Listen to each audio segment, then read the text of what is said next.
We all dream of owning an Aston Martin, but they're usually way out of reach for most of us. But when our colleagues at Classics World had the opportunity to buy the UK's cheapest Aston, complete with a V12, they leapt at the opportunity. But did they live to regret it?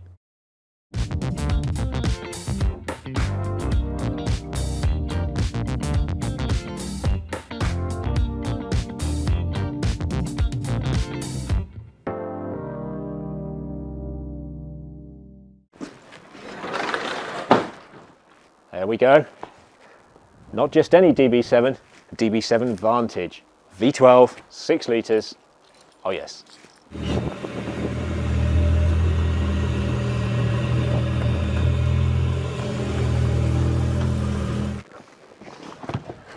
Oh, door handle. Fix that later. DB7 Vantage, V12. This was £94,500 when it was new, back in 2001. We didn't pay anything like that. It's got 124,000 miles on it, which is quite unusual for one of these. You know, it's quite high, but it drives nicely. The engine runs well, and pretty much mechanically it's spot on. 4 refurbished wheels actually, which is a nice thing to have.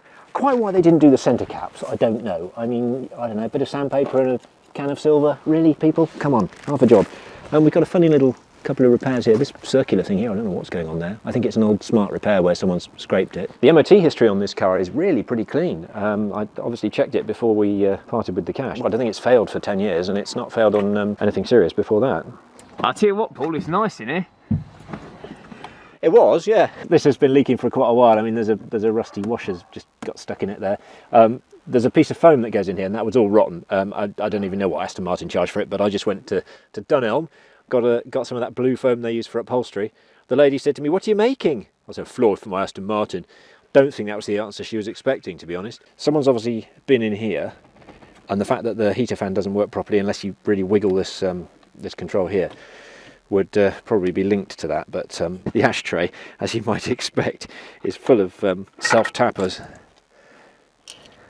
There you go, it's about what you expect, isn't it? I'm holding the door handle here, the inner door handle, which obviously needs a washer under the screw because every time you shut the door it flies off and ends up on the passenger floor. There's an issue with the brake light switch, which means the safety interlock, which doesn't allow you to get it out of park unless you've got your foot on the brake, doesn't work. So sometimes you're sat there and you can't get the thing into drive, and it's just because the brake light switch isn't working properly. Aston Martin, the local dealer, wanted to charge me £200 plus the VAT.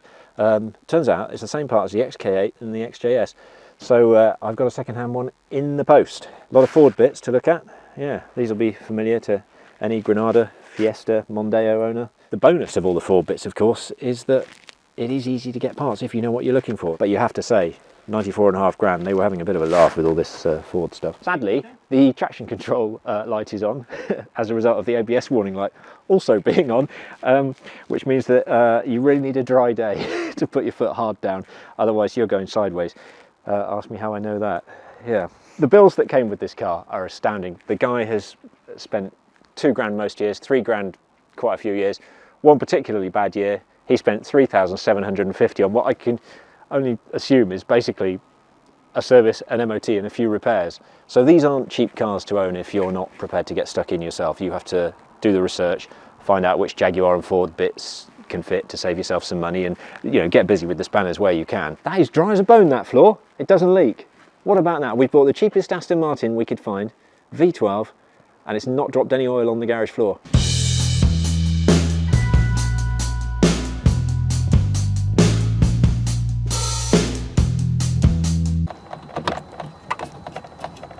It's fine.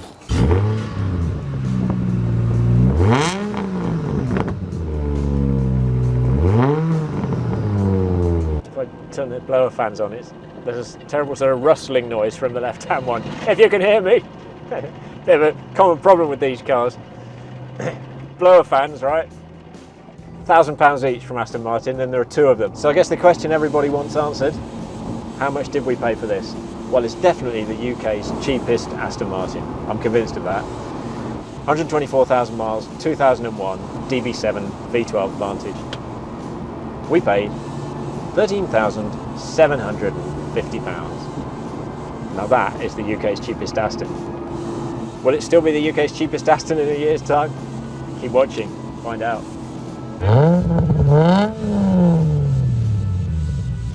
After those initial impressions, Paul got his hands dirty fixing the Aston, surprisingly cost-effectively. Fixed a few little things. The door handle that kept coming off, that was so annoying.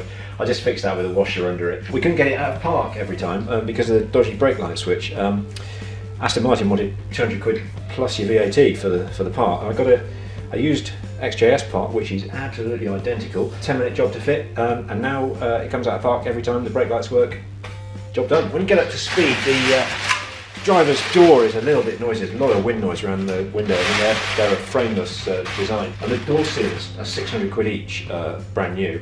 I saw this one for sale used, and I thought I'd grab it while I can because there is a little split in ours. And this one is off a lower mileage car. The car had the wheels refurbished, and they've been done nicely, but they've not bothered doing the centre caps. Don't know why. But I found an Aston Martin dealer selling like new old stock. Got some genuine ones here, set of 4, 50 quid. I don't think that's too bad, to be honest. Probably pay the same from a BMW dealer, wouldn't you? The ABS isn't working on the car, and we managed to diagnose it by plugging in a scanner and telling it was a 1999 Jaguar S-Type. Thinking naturally, I thought I'll pop a sensor in first of all, and this cost me the princely sum of £17 brand new. It's XJ one. Again, Aston Martin, I'll have well over £100 off you for an ABS sensor, so I'm not paying that when I can get one for 17. But I think the fault is actually the connecting wire, what's called the link wire, from the sensor to the wiring loom under the back seat. I've got this one which is off a X308 generation XJ8. Fit that and hopefully we'll reset the ABS light and then we'll get working traction control, which is a real bonus because this is a hard car to drive in the wet with no traction control. Oh, and finally, I have acquired a pair of heater blower motors. Aston Martin will happily have £1,000 off you for each one. They're Jaguar parts, aren't they? Of course they are. 2 of these used, 30 quid. Well, rude not to, isn't it? So here's the ABS sensor I took off. As I mentioned, I probably didn't need to change it because the fault was actually with the chafed wire, but it's a handy spare. It's a simple fit, it really is easy to change, just one bolt and it pulls out. Being a plastic one, of course, it doesn't tend to seize in. So the wire that connects it, the expensive wire, goes all the way down here, disappears up under there somewhere, and it ends up under the back seat where there's a hole. You'll find the inner end, and that's the round style XJS XJ40 plug, and I don't see why you couldn't simply pull this plug off and solder it and heat shrink it, and it's going to be a lot cheaper to do it that way than to buy the genuine Aston part. Yeah, I've done that and it's fine now. So with working ABS, we've also got working traction control, which is pretty useful. I'm fairly sure if you split one of these tyres, you won't be able to buy a replacement the same day. And sometimes you just want to get off a motorway. A space saver will do that for you. So I thought naturally, and I got an 18-inch space saver from a Jaguar XK8, and I've measured up the diameters and gone on to the wheel size calculations and everything, done some maths. It's within a few millimetres of the original alloys. It's exact on the front and just a couple of millimetres on the back, I think. The crucial thing, of course, is you want it to clear the brakes. And it's a heavy thing, so I'll do my back in showing you, but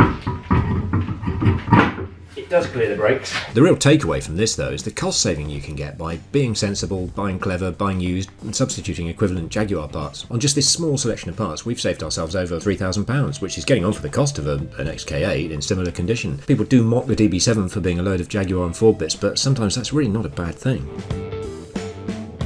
A few months later, it was time to move the Aston on, but not before reflecting on what life's like living with a DB7. Do you know, it reminds me of a 90s Alpha. Looks lovely, goes well, sounds great, but there's always something slightly wrong with it. Different warning light on every time you go out, that sort of thing. Always a squeak or a rattle or something you need to do. Strangely, I've found myself not really warming to the car. It really is an odd combination of things, this car. I really like an XJS, and this is of course based on an XJS, but somehow I don't think it's as good as an XJS in many ways. I don't think it knows whether it's a Grand Tourer or a sports car. I mean, it's so quick, but when it comes to the handling, it's a little bit ponderous, to be honest, a bit boat-like, and I don't know where it is in the marketplace, and its build quality is terrible, and that's where the 90s Alpha analogy comes in again. I mean, it is awful, really. All the Ford bits that everyone joked about, and all the Mazda bits, they've lasted perfectly well. They've lasted the 20 years quite happily, and they still do what they're meant to do. But all the Aston bits are a bit sort of shambly, like the veneers coming off, and the leather's not lasted so well, and it's funny, there really is no room in this car.